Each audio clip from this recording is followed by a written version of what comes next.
Pope Leo XIV surprises the world with this emotional statement, an unprecedented revelation.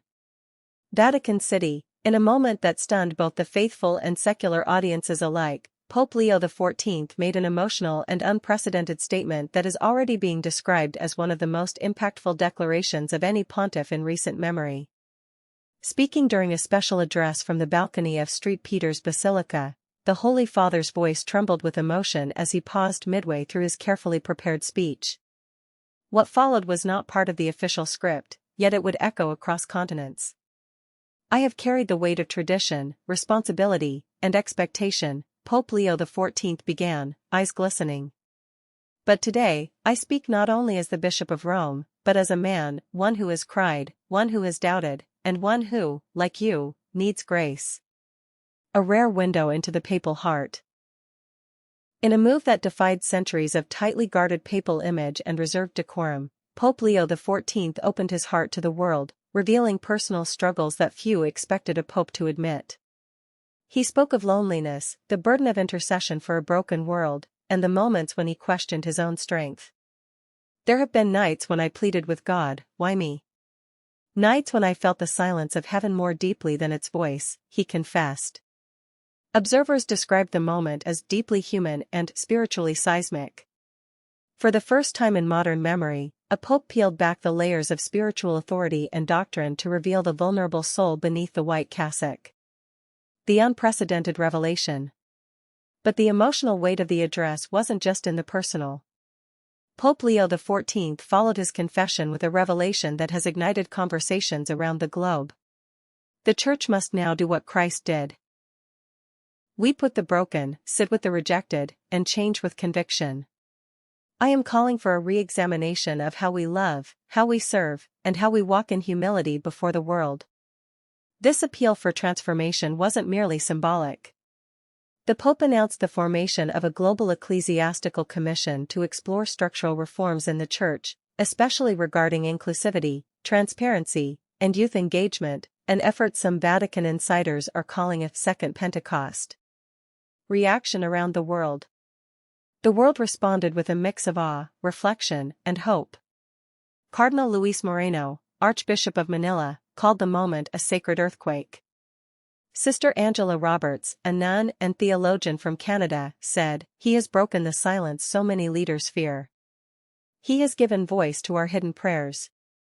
Social media erupted with hashtags like #PopeLeoSpeaks and #Heart of the Vatican, with millions sharing their personal reactions and renewed hope in spiritual leadership.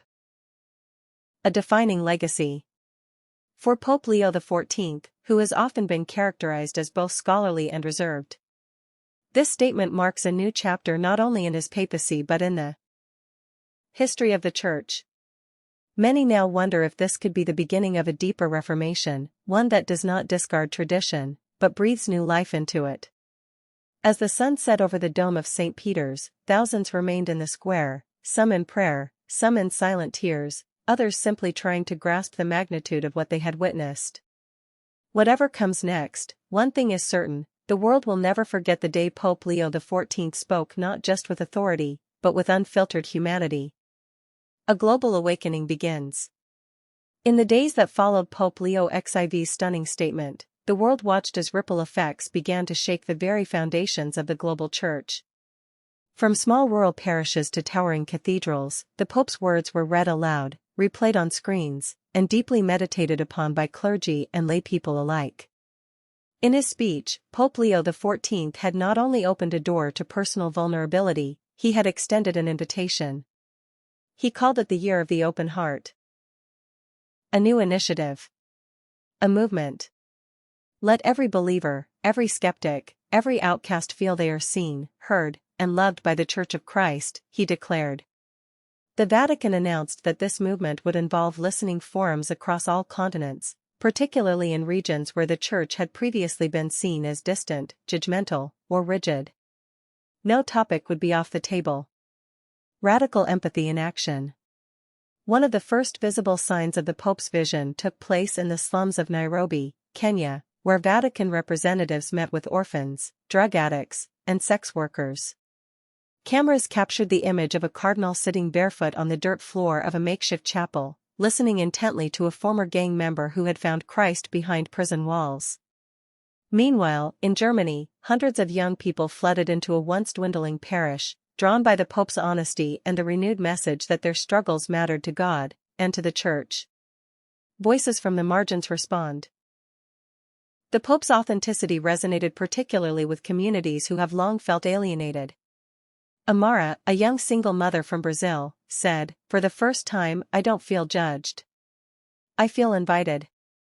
David, a gay Catholic man from the US, wrote in an open letter, "I have never heard a pope sound like he was talking to me, until now. He didn't say he had all the answers. He just said he cared." That's enough to begin healing. Though Pope Leo XIV did not alter doctrine in his statement, his approach signaled a shift from a fortress mentality to a field hospital mindset, a church among the people, not merely above them. Internal reactions, applause and anxiety. Of course, not all reactions were positive. Some conservative factions within the church hierarchy expressed concern over the ambiguity of the Pope's message, warning that it might open the door to doctrinal confusion or moral relativism. Cardinal Matteo Bernardini, a traditionalist voice within the Vatican, stated, "Emotion must never replace truth. We must be careful not to let compassion become compromise." But the Pope addressed such concerns head-on in a follow-up letter to the College of Cardinals. Compassion is not the enemy of truth. It is the cradle in which truth is born, just as Jesus was born into the fragile arms of Mary. A mysterious footnote. Intriguingly, Vatican insiders have leaked that Pope Leo XIV is also working on a new encyclical, one that insiders say will explore the Church's sacred obligation to create belonging for the broken. It's rumored to include commentary on mental health, forgiveness, modern slavery, and ecological responsibility. In a particularly poetic turn, the Pope concluded his original statement with words now echoing around the globe. "I do not want to be remembered as a great theologian or diplomat. I want to be remembered as the Pope who reminded the world that God still weeps with us, and still walks beside us." What comes next? As millions continue to process his message, one thing is clear: Pope Leo XIV has shattered the mold. In a world starving for authenticity, he has chosen to lead not by proclamation alone, but by example, vulnerability, and love. What began as a single emotional moment on a balcony may very well spark a renewal that reaches into the very soul of the 21st century Church. And perhaps that is the greatest revelation of all, that even at the highest levels of power, humility can still change the world. Behind closed doors, the Vatican's inner circle responds.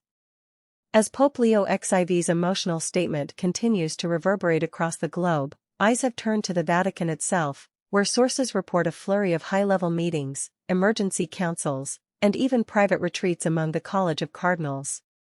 For decades, the Vatican has been a place where change is spoken in cautious tones. But now, there is an urgency. A spiritual and administrative stirring not seen since the Second Vatican Council. One anonymous senior Vatican official said, "The Pope has ignited a fire we can no longer contain. It is not chaos, it is conviction. We are not preparing for mere reform, we are being summoned to rediscovery." Pope Leo XIV reportedly held a private retreat with a small group of advisors from diverse backgrounds: bishops, lay leaders, women religious, young theologians, and even former critics of the Church.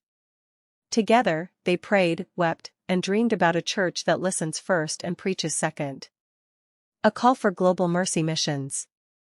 In a dramatic next step, the Pope issued a decree establishing Misericordia missions, missions of mercy, tasking every archdiocese around the world to identify one forgotten community, refugees, prisoners, persecuted minorities, abused children, and create a sustained outreach effort for the next 5 years. If the Church cannot be found among the wounded, Pope Leo said in a livestream, then we are not the Church of Christ, we are only a monument. Already, archbishops in Lagos, Manila, and Buenos Aires have launched local versions, pairing resources from wealthy parishes with struggling mission centers. A new language for an old faith. Another groundbreaking development came when Pope Leo XIV approved a commission to explore new, inclusive liturgical expressions, without altering sacred truths. The goal, to reach those who no longer attend church because they feel misunderstood, forgotten, or unwelcome. Music, language, and storytelling rooted in modern experience are being developed to accompany traditional forms of worship. A surprising trial took place in Rome, where a multilingual mass was conducted using spoken-word poetry, testimonies from the formerly incarcerated, and African drumming, yet reverently culminating in the Eucharist. The cathedral overflowed. Global interfaith response. What shocked observers even more was the global interfaith response. A Muslim imam in Istanbul praised the Pope's humility. He has become a moral leader beyond religion.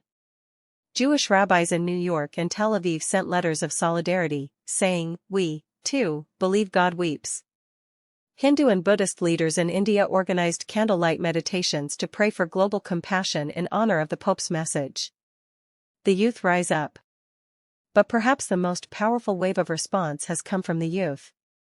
Millions of young people, many of whom had left the church or considered themselves spiritual but not religious, began forming open-heart circles in cities and campuses worldwide, gathering not to protest, but to listen, pray, share, and dream together. In São Paulo, Brazil, over 12,000 young people held a night vigil titled, "We Are Not Lost Sheep. We Are Searching Sheep." In Chicago, teens used TikTok to organize a walk of mercy, where they visited homeless shelters and prayed for the sick, sharing quotes from the Pope's speech on cardboard signs. A final whisper from the balcony. 2 weeks after the original statement, Pope Leo XIV returned to the same balcony, not for a major announcement, but a brief moment of silence. As the crowd gathered again in St. Peter's Square, he raised his hand gently, and with a voice barely above a whisper, he said, "I am no savior. But I belong to the Savior. And so do you." Then he blessed the people, closed his eyes, and simply stood there. Not as a monarch. Not as a politician. But as a shepherd his flock. Legacy in motion. Historians are already calling this the dawn of the Mercy Reformation. Pope Leo XIV's emotional statement was not a retreat from tradition, but a return to the heart of it. Not a dilution of doctrine, but a deeper dive into divine love. And perhaps most beautifully, not the voice of a leader claiming to have all the answers, but one brave enough to ask the questions with the rest of us. The world is watching. But more importantly, the world is feeling again. And for the first time in a long time, many are daring to believe that the Church still has something to say.